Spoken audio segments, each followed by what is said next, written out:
muchachos, en Maldita Sea, el espacio que hoy día trata de estar presente casi todos los días de tu vida, aunque nosotros sabemos que siempre nos llevas en tu corazón. Mi querido Juan del Zalfate, ¿cómo se encuentra, maestro? ¿Y qué tiene ganas de contarme? Porque hoy pagamos deudas antiguas, maestro. Hablamos de anime. Absolutamente. Bueno, vamos a hacer el siguiente ejercicio, vamos a ver cuál es la recepción y a ver si continuamos con este segmento, porque la verdad es que temas tenemos para tirar a la chuña. Entonces, vamos a ver si esto funciona y en caso de ser así, podemos continuarlo, digamos, al menos una vez o un par de veces al mes, al menos, por lo menos. Ya, vamos a hablar de anime, exactamente, ya. Viejos y nuevos, 2 y 2. A ver, ya, ¿con cuál quiere partir? Antes de empezar, ¿tú crees que hay una gran diferencia entre los animes que veía yo cuando era más chico, los animes de los 80, 70, con los que se están haciendo hoy día? ¿Crees que ha ido mejorando el arte en anime o simplemente nos está remedando un poco como lo hace Hollywood? Apuntan más a mantenerse originales, pero hay que entender de que el 90%, si no el 99% de los animes están basados en manga, o sea, vale decir, tienen una sustentabilidad en los escritos de un cómics ya probado en Oriente. Ahora, ¿cuál es la gran diferencia de los animes antiguos y ahora? Fíjate que yo creo que son los permisos que va de alguna manera debilitando las posibilidades de la censura.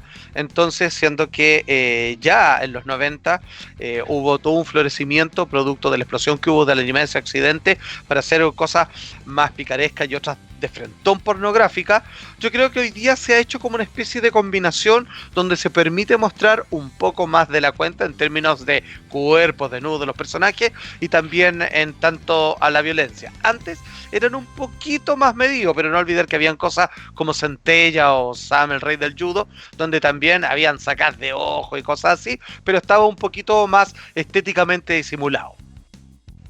Y ahora, Dorohedoro, ¿en qué lugar se encuentra? ¿Está más cercado a la parte un poco más picaresca o está más centrado hacia la violencia?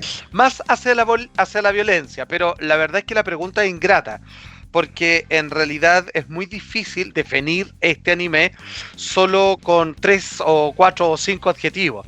La verdad es que para mí es lo mejor en términos de anime que he visto este año. En términos de su género, porque estamos hablando de algo que es completamente psicodélico. A ver, la historia, que no sé si importa mucho, habla de que existen dos mundos en paralelo, combinados, digamos, que son como que tienen un canal de comunicación que es un mundo de magos, de gente que utiliza el poder de la magia, y el otro que son los seres humanos, que la ciudad ha sido convertido como una especie de laboratorio para que estos magos entren de su dimensión a hacer experimentos con las personas y o los matan, o hacen mutaciones, o los convierten en otra cosa, o los desintegran, o los convierten en esclavos, etcétera, etcétera. Entonces, Dorohedoro, con su personaje que es Skyman, que tiene esta cabeza de lagarto, es alguien que está tratando de descubrir su verdadera identidad, puesto que dentro de su cabeza existe otra cabeza humana que cuando ataca a sus enemigos les pega una mordida, se encuentran con esta cara que los interroga y si es que no le aportan datos de cuál es el origen de este personaje, finalmente los destruye. Y está con una compañera que es cocinera y que viene también de un origen desconocido, para no hacerle ningún spoiler, y que hay mucha lucha, hay harta sangre, es tremendamente violenta, y lo que más llama la atención, y porque digo que es lisérgica, porque digo que es alucinante en todas sus letras esta animación, basada en el manga, por supuesto, del mismo nombre, es que incluso es tan obvia la alusión que hacen, es que dentro de los villanos, el principal tiene el poder de la magia de convertir a todo lo que lo rodea en hongos, en callampas. ¿Ya? ¿Por qué te digo eso y por qué confirma mi teoría? Es que a partir del opening y el ending, y a partir de ciertas imágenes que están completamente distorsionadas con colores vívidos, hace referencia al estado alucinógeno bajo la ingesta de hongos mágicos. Porque obviamente la magia es algo que puede ser cuestionado si existe o no, de alguien que efectivamente a voluntad pueda generar cambios en la realidad, tal cual y la conocemos, ¿cierto? Pero aquellas personas que incluso indígenas o personas que hasta el día de hoy, chamanes contemporáneos, utilizan esta medicina en particular para hacer intervenciones psíquicas o médicas en sus pacientes, finalmente los estudios que se han hecho al respecto es que son capaces de alterar parte de la realidad pidiéndole prestado un poder de cosas que existen en otras dimensiones. En este caso, el espíritu de estas zetas que conviven en nuestro universo tridimensional, pero que en realidad su habitáculo natural es una dimensión completamente alocada que digamos que uno puede acceder a través de meditación, enteógenos u otras cosas. Eso es parte de la serie y aún así me quedo corto porque es alucinante, es tremenda, es, insisto, lo mejor que he visto por lejos este año. Ahora, ojo con lo que decías de las zetas, porque yo no la estoy recomendando, pero yo he tenido experiencia, los que hemos tenido experiencia, hay algo que te abre y que te hace ver cosas que antes no veías, por lo cual me hace mucho como que me calza la pieza con el tráiler del anime, con lo que estáis contando y el hecho que se encuentra la zeta ahí. Además, súmale que en gran parte de Asia, para todos los que van a viajar y hacen ese viaje por Asia y toda esa weá, siempre llegan contando que vendían en la calle hongos mágicos. Entonces también está muy dentro de la cultura de ellos. Posiblemente para nosotros tiene que ver con algo más cercano, así como, es drogadicto, pero en realidad en otras culturas y de otras formas llegan a ser bastante sanadores. Yo creo que por eso es bueno explicar esto, porque pareciera que un anime, que mucha gente lo entiende como algo que es infantil, y no lo es, tenga un mensaje de este tipo. Claro, ahora esto es una segunda lectura, está claro que está apoyado sobre esa tesis, pero hay que entender de que es como si yo te dijera, si yo tomo jarabe para la tos, para curarme de la tos, es un remedio.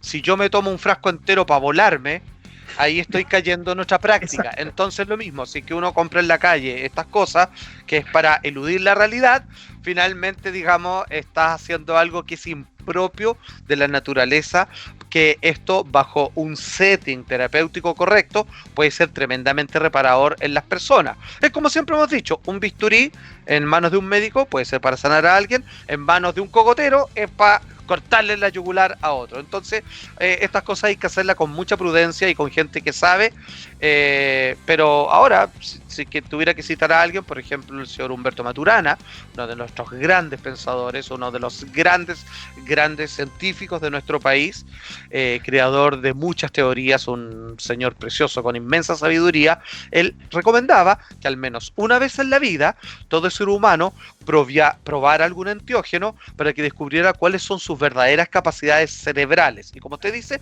uno accede a otros niveles de conciencia. Es por eso que a esto se le llama estados amplificados de conciencia. Uno ve en un rango así y tu cerebro, puesto a todo volumen, ve un rango de cosas que no son tan evidentes, simplemente perceptibles por los 5 sentidos. Exacto. Espero le haya quedado claro, maestro. Con responsabilidad. Maravilloso y preciso. Yo se lo voy a transmitir a la gente que nos ve, la gente vulgar. No se lo transmita a sus amigos que solamente buscan pegarse un bolón de fin de semana, güey, y se echan todo lo que pillan y lo que le ofrecen en la calle. Por eso voy a decir, esto no es para bailar reggaetón.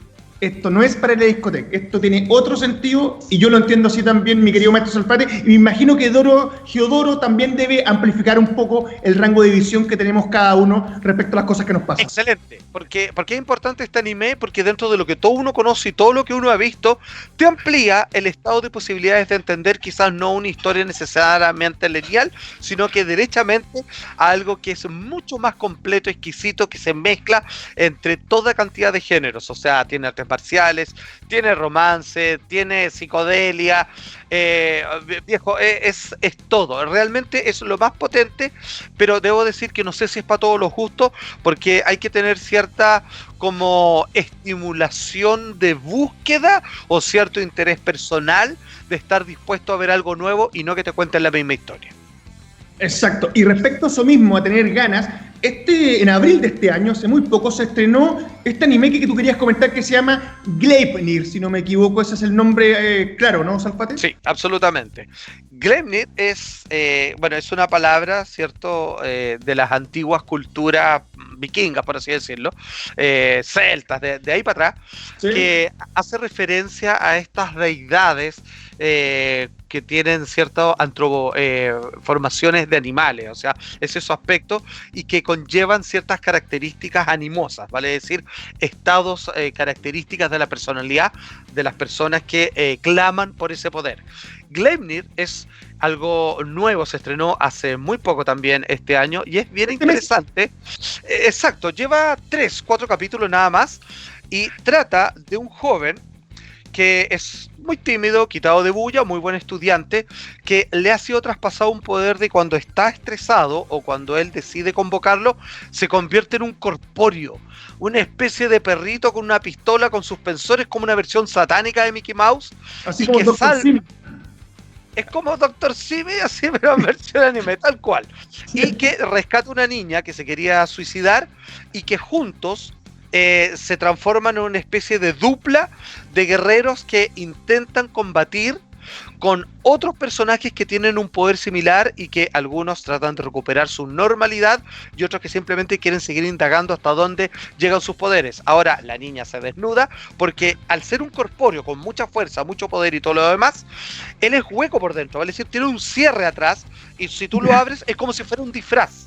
Entonces ella se quita toda la ropa, se mete al interior de él y tienen como una especie de relación que va más allá de lo que conocemos por contacto íntimo. Entonces, este juego de humor, picardía, que le lleva calzón, le lleva poto pelado y todo lo demás, y también buenas peleas, mucha acción y todo lo demás, hacen que esto sea una verdadera genialidad. Hemos hecho 2 animes, pero que claramente están pensados para un público más adulto. A ver, si yo tuviera que elegir, me quedo con Dorohedoro, pero aquellos que quedan huérfanos, porque Dorohedoro tiene muy pocos capítulos, 10 creo nada más, y ya terminó la primera temporada.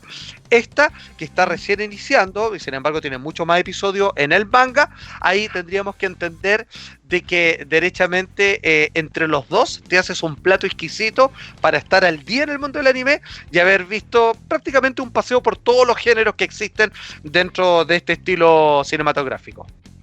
Antes que vayamos dando y redondeando un poco, hay algo que siempre me ha llamado la atención y que lo decías que lo tiene este anime. El hecho de jugar con esa picardía, con esa cosa, no quiero decir sexual, sino que más sensual, es algo que los animes manejan muy bien y que incluso raya en algunos casos que no lleva maldad. Tiende a ser bastante blanco en algunos casos.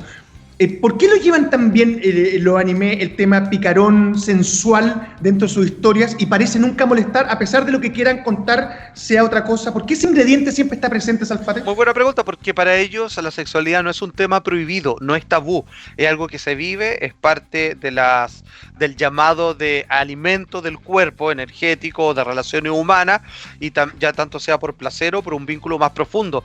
Entonces ellos viven la sexualidad con naturalidad, no hay problema. Es lo que el cuerpo me solicita y es parte de mi integración como ser humano. Entonces no es tema, no tienen que pedir permiso porque no les da vergüenza. Entonces eso lo hace una cultura que claramente demuestra que tiene miles de años de ventaja con respecto a la nuestra. Bueno, tienen sus propios rollos. Por ejemplo, tienen problema con los pelos. El vello púbico no lo pueden mostrar, ni en las fotos, ni siquiera incluso en muchas revistas pornográficas de ellos, porque no sé si lo consideran como mal visto, poco estético, no lo sé, pero cada uno con sus rollos, pues tienen esa parafrenia en particular. Pero como te decía, la sexualidad para ellos no es tabú, entonces por lo mismo no es problema mezclarlo. Ahora, ojo que el asiático no es como peludo así. Uno no ve así como un chino con pelo en el pecho. No es como que el asiático es como de barba tupida. No sé si me entendís, son como peladitos igual. No creáis, yo he visto. ¿No? Peludo ¿Sí? Y pelúa, sí, bueno. ¿Lo ha hecho? Sí. Abrió y vio una carie tremenda, se le venía encima. Sí, absolutamente, no, pero no es ningún problema en realidad, absolutamente. Así que, oye, Ya. bueno, dígame. Quedamos en deuda, porque íbamos a hablar también de Cowboy Bebop. Sí, Y teníamos esta serie que siempre se me va el nombre, que tiene que ver, que es como los supercampeones, pero legal boxeo, así como un slam dunk, pero de boxeador. Hajime no Ippo, espíritu de lucha. Exacto. La vamos a quedar de bien en una próxima cápsula de cápsula, no, mini programa, póngale como quiera, tiene para escribir, para postear, suscríbase, denos campanita y maestro, nos estaremos viendo en un nuevo contacto, ¿no? De todas maneras, querido amigo, nos estamos viendo, vaya a hacer sus cosas, yo también. Chao, chao. Eso fue Maldita Sea. Nos vemos, muchachos. Anota, comenta, campana, haz todas esas cosas ya.